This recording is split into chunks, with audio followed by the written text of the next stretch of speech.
معزز سامعین گرامی قدر، سوشل میڈیا کے اوپر آج کل ایک نیا موضوع زیر بحث ہے۔ سب سے پہلی بات میں یہ وضاحت کرنا چاہتا ہوں کہ پاکستان کا کوئی بھی دین پسند، کوئی بھی مذہب پسند، کوئی غیر مذہب پسند، کوئی سیکولر سوچ رکھنے والا بھی پاکستان کے کسی شہید کی نہ توہین کر سکتا ہے نہ سوچ سکتا ہے۔ شہداء قابل عزت ہیں۔ دین پسند طبقہ دفاع پاکستان میں فوج کے شانہ بشانہ ہے، اور اس بات کو عملی طور کے اوپر دین پسند طبقے نے ثابت بھی کیا۔ ایران کی جنگ ہو، انڈیا کی جنگ ہو، آزاد کشمیر کی جنگ ہو، دین پسند طبقے نے پاکستان کی خارجہ پالیسی، پاکستان کی دفاعی حکمت عملی کا ساتھ شانہ بشانہ۔ انڈیا کی جنگ میں دین پسندوں کا کردار یہ ہے کہ خواجہ آصف صاحب کہتے ہیں کہ مدارس ہمارے فرنٹ لائن سولجرز ہیں، لیکن گزشتہ 2-3 دنوں سے مولانا فضل الرحمان صاحب کے ایک بیان کو ہدف تنقید کا نشانہ بنایا جا رہا ہے، جو ایک نان ایشو کو ایشو بنانے کے مترادف ہے۔ کیا دین پسند طبقہ پاکستان کے خلاف ہے؟ شہداء کے خلاف ہے؟ کیا شہداء کی توہین کا سوچ بھی سکتا ہے؟ ہرگز نہیں۔ یہ بات ہی جائز اور درست نہیں۔ اصل مسئلہ کچھ اور ہے۔ حقیقت بات یہ، اصل مسئلہ یہ ہے کہ آپ نے اس بات کے علاوہ بھی سوشل میڈیا اٹھائیں، آپ نے نوٹ کیا ہوگا۔ کشمیر کا مسئلہ جی مولوی، کراچی کا مسئلہ جی مولوی، معیشت کا مسئلہ جی مولوی، یہ جی فرقہ واریت کا مسئلہ جی مولوی۔ پاکستان میں اس لبرل سیکولر طبقے کو ہر مسئلے کی جڑ مولوی نظر آتا ہے، اور مولوی بیچارہ ایسا مظلوم ہے، آج تک نہ صدر بنا ہے، نہ وزیر اعظم بنا ہے، نہ آرمی چیف بنا ہے، نہ چیف جسٹس بنا ہے، پھر بھی قصوروار مولوی ہے، دین پسند ہے۔ جو اتحادی سیاست ہے، علماء دین پسند طبقات کو ان مسائل کا بڑی اچھی طرح علم ہے، اور ہمیں دین لبرل سیکولر لوگوں سے سیکھنے کی ضرورت نہیں ہے۔ ہمارے پاس قرآن و سنت موجود ہے، اتحادی سیاست کرنا جائز ہے۔ اصل مسئلہ یہ ہے کہ مولانا نے پنجاب کے اندر جب قدم رکھا تو جگیردار اور وڈیرے، سٹیٹس کو والے جو چاہتے ہیں کہ پاکستان کا دین پسند اور مذہب پسند طبقہ، اگرچہ ان کی سٹریٹ پاور موجود ہے، اس سٹریٹ پاور کو کبھی ووٹ بینک میں منتقل نہ ہونے دو۔ یہ اصل مسئلہ ہے کہ ہم بلٹ کی بجائے بیلٹ کی سیاست پہ یقین رکھتے ہیں۔ دین پسند سارا طبقہ، آج کا دین پسند طبقہ آپ کے ساتھ یہاں تک کھڑا ہے کہ بلٹ کو مسترد کیا، بیلٹ کی سیاست کے اوپر یقین رکھتے ہوئے آپ کے ساتھ ہیں۔ وہ یہ چاہتے ہیں، حقیقی تجزیہ ہے، چاہے دین دار جماعتوں کو پنجاب سے ووٹ نہیں ملتا، چاہے نہیں ملتا، لیکن پنجاب کی اکثریت دیہاتی آبادی بھی دین پسند ہے۔ ووٹ کیوں نہیں ملتا؟ اس کی ایک الگ ڈاکٹرائن اور سائنس ہے۔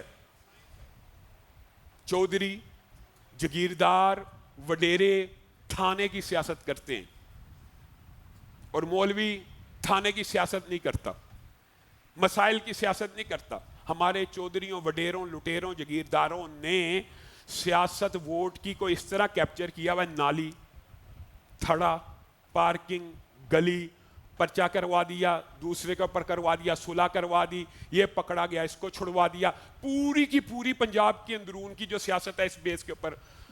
دین پسند طبقے کا ووٹ اس لیے نہیں ملتا۔ مولوی صاحب، جگیردار کے ساتھ لڑائی ہو گئی تو آپ ہمارے ساتھ کھڑے ہوں گے، وڈیرے نے پرچہ کرا دیا، آپ کہاں ہوں گے؟ اس سٹیٹس کو توڑنے کے لیے مولانا نے قصور میں ایک جلسہ کیا۔ کوئی ایک جلسے سے سارے کا سارا سٹریٹ پاور ووٹ بینک میں منتقل ہوتی نہیں، اس کے لیے بھی محنت کی ضرورت ہے۔ یہ نہیں کہ ایک دفعہ آئے تو ووٹ بن جائے گا، لیکن ایک امید کی کرن، ایک روشنی کی نوید تو نظر آتی ہے نا، کہ یہ حلقے جہاں پہ سارے کے سارے لاکھوں ووٹر دین پسند ہیں، مذہب پسند ہیں، سیکولر اور لبرل طبقے سے بیدار ہیں، ان کے ذہن میں ان جگیرداروں اور وڈیروں نے یہ بات ڈالی ہوئی ہے، اور یار مولوی دا سیاست ہچ کی کام میں۔ اچھا جی، سیاست کس کا کام ہے جی؟ چور کا، لٹیرے کا، یہ جو جملے ہیں نا، یہ جملے اگر ہمیں سمجھ آ جائیں تو پنجاب کا سارا دین پسند طبقہ بھی ووٹ میں کنورٹ ہو سکتا ہے۔ کیا اسلام مکمل ضابطہ حیات نہیں ہے؟ اسلام دین نہیں ہے؟ آپ کو کس نے یہ کہہ دیا کہ مولوی اور علماء نبی کا وارث ہے صرف مسلح کا؟ یہ جو سرمایہ دارانہ سوچ اور کیپٹلزم کے اثرات ہیں نا، اور میں آپ کو یہ بات حقیقت کہہ رہا ہوں، اصل مسئلہ یہ ہے، میں اور آپ یہاں پہ ابھی تقریر کریں نا سبحان اللہ کہ یہ فضائل ہیں الحمدللہ کہ وہ بھی کرنی چاہیے، ذکر کے فضائل ہیں، اللہ اکبر کے یہ فضائل ہیں، الحمدللہ کہ یہ فضائل ہیں، اللہ کی قسم کسی کو کوئی فرق نہیں پڑے گا، کہیں گے یار واہ واہ واہ واہ واہ، حکمران طبقہ بھی زندہ آباد، فضائل بیان ہو رہے۔ لیکن یہاں سے ایک عالم، ایک مولوی اگر اٹھ کے یہ نعرہ لگائے گا نا، رسول اللہ صرف مسلح کے امام نہیں ہیں، ریاست اور سیاست کے امام بھی ہیں۔ دین صرف مسجد کے لیے نہیں آیا، بازار کے لیے بھی آیا ہے، دین غالب ہونے کے لیے آیا ہے۔ هو الذی ارسل رسولہ بالہدی ودین الحق لیظہرہ۔ جب آپ یہ کہیں گے نا، ایک مولوی کہے گا کہ یہ دین غالب آنے کے لیے آیا ہے۔ اگر رسول اللہ مسلح کے امام ہے تو بازار کے بھی ہیں، اگر مسلح کے امام ہے تو ریاست کے بھی ہیں، اگر مسلح کے امام ہے تو سیاست کے بھی ہیں۔ پورا عالم کفر آپ کے سامنے کھڑا ہو جائے گا، پورا عالم کفر۔ یہی بیچارے مولانا فضل الرحمان کے ساتھ ہوا۔ اگر مسلح کے امام کو آپ ریاست کا امام بنائیں تو یہی سنت نبوی ہے۔ خلافت راشدہ کس کو کہتے ہیں؟ رسول اللہ صلی اللہ علیہ وسلم کے بعد مسلح کا امام کون بنا تھا؟ حضرت ابو بکر۔ صرف مسلح کے بنے تھے کہ ریاست کے بھی بنے تھے؟ حضرت عمر مسلح کے بنے تھے کہ ریاست کے بھی بنے تھے؟ میں تو دست بستہ ہم شہیدوں کی، شہید کی جو موت ہے وہ قوم کی حیات ہے، شہادت ہے مطلوب مقصود مومن، نہ مال غنیمت نہ کشور کشائی، توہین کا سوچ بھی نہیں سکتے۔ ہم یہاں منبر و محراب سے آپ کے فضائل بیان کر رہے ہوتے ہیں کہ آپ سرحد کے اوپر پیرا دیتے ہیں، جو آنکھ پیرا دیتی ہے اس کے اوپر جہنم کی آگ حرام ہے، ہم آپ کے خلاف ہو جائیں گے، ہم شہداء کی توہین کریں گے؟ یہ بات اصل مسئلہ یہ ہے کہ ہمارا حقیقی مقدمہ تو یہ ہے، سب سے اچھی صورتحال یہی ہے کہ مسلح کا امام ریاست کا امام بنے تو قسم کھا کے کہتا ہوں، آپ تاریخ سے چلے فیصلہ لے لیجئے۔ آج مسائل سب سے زیادہ کیا ہیں؟ معیشت کے مسائل ہیں، مالی مسائل ہیں۔ جائیے اٹھائیے، مسلمان ریاستوں پہ جتنے مرضی الزام لگے، مغل بادشاہوں پہ بھی لگے، ساری خلافتوں پہ بھی لگے، جی عیاش تھے، بدماش تھے، یہ تھا وہ تھا، دنیا جہاں کے الزام لگانے والوں نے بھی کبھی یہ الزام نہیں لگایا کہ یہ بادشاہ غریب تھے، یہ ریاستیں غریب تھیں۔ اسلام جب بھی آئے گا، مسلح کا امام، یہ مغلوں کے بارے میں آپ نے سنا ہوا نا، ایسے تھے ویسے تھے، یہ تھا وہ تھا، لیکن اللہ کی قسم جب فجر کی نماز ہوتی تھی خود امامت کرایا کرتے تھے، جب جمعہ پڑھانے کا وقت آتا تھا خود جمعہ پڑھایا کرتے تھے۔ صرف اتنا سا اسلام بھی اگر تھا تو معیشت کمزور نہیں تھی۔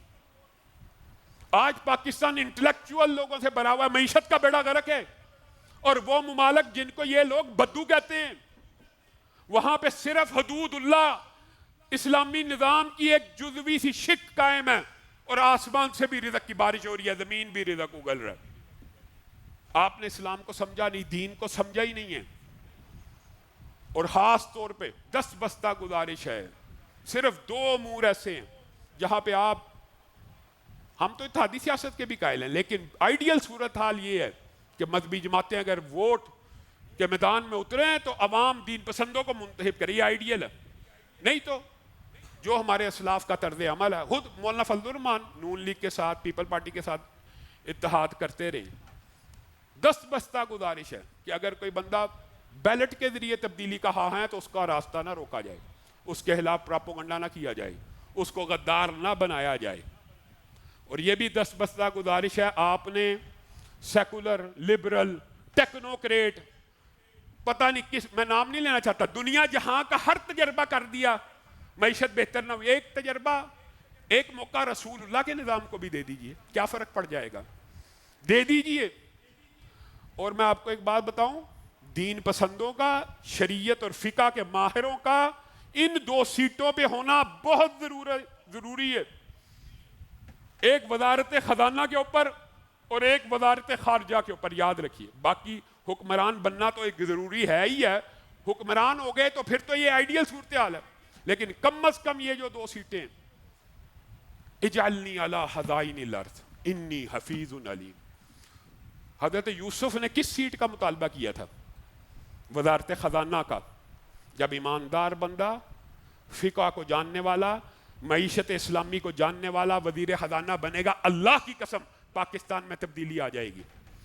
جب کوئی اسٹیٹس مین دنیا کا، دین کا نالج رکھنے والا وزیر خارجہ بنے گا، آپ کو اس کی دہشت کا، اس کے رعب اور دبدبے کا اندازہ ہی نہیں ہے۔ کم از کم ان 2 فیلڈز کے اوپر حکمرانوں کو، مقتدر حلقوں کو غور کرنا چاہیے۔ ایک اسلام کے طالب علم جو پہلی، دوسری، تیسری کلاس کے طالب علم ہے نا، اگر آپ یہ نظام معیشت ان کو بھی دے دیں نا، آپ سے بہتر چلا سکتے ہیں۔ آپ یہ اسٹیٹس مین شپ کا سسٹم اگر مولویوں کے ہاتھوں میں بھی دے دیں، مولویوں کو تنقید کا نشانہ بنایا جاتا، 1200 سال کی اسٹیٹس مین شپ بھول گئے ہو؟ سارے دین پسندی حکمران تھے، آپ جو مرضی پروپیگنڈا کر لیں۔ آج کا حکمران کہنا نہیں چاہتا، لیکن شاید ظہر اور عصر کی بھی امامت نہ کرا سکے، فجر تو بڑی دور کی بات ہے۔ اور اسلام تب تک غالب رہا جب تک حکمران مسلح امامت پہ کھڑے ہونے کے اہل رہے ہیں۔ یہ جو دین کو، اسلام کو الگ، سیاست کو الگ فیلڈ ڈکلیئر کر کے سیاست چوروں کے لیے کر دی گئی ہے، اور جو ممبر رسول ہے صرف مولوی اس کا وارث ہے۔ مولوی نبیوں کا وارث نہیں ہے، رسول اللہ کہہ رہے ہیں علماء نبیوں کے وارث ہیں۔ نبیوں کی وراثت صرف مسلح ہے، خلافت نہیں ہے، زمین کے اوپر حکومت اور اقتدار نہیں ہے۔ اللہ تعالی ہم سب کی اصلاح فرمائے۔